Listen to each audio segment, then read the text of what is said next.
Hello everybody, this is Steve from Frozen Flame Software. We're going to be doing a small tutorial of our new app, Swatcher. The idea behind this app is to assist you in creating and maintaining color palettes for any number of projects. There are a couple ways you can choose your color. One of them being you can click into this color wheel, or you can manually adjust any of these sliders, or you can enter any of these text boxes or the hex text box here, and it'll change everything accordingly. Now, any of these changes you do to the main color will affect this color right here, which is the center. Everything to the left and right are shades based on your hue difference, saturation difference, and brightness difference.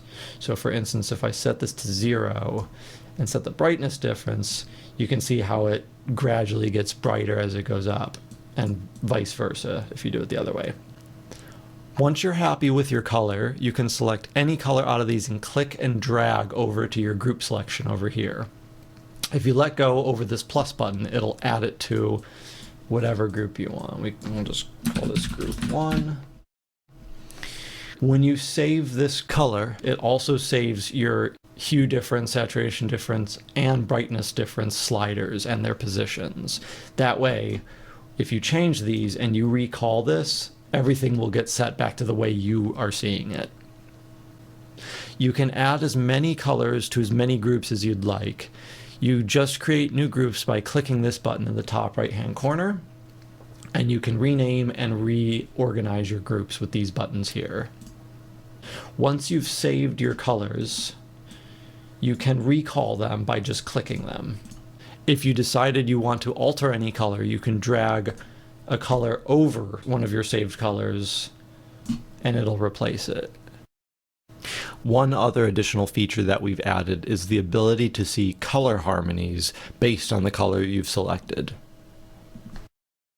In order to see them without any of the UI getting in the way, you can press F to go to a full screen mode that'll show you your colors.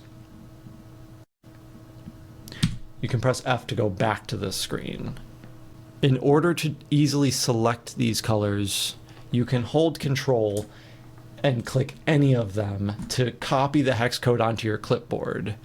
This way you can easily Alt-Tab back and forth between whatever art creation software you're using. This is useful if you need to reference colors from a previous project without having to open it.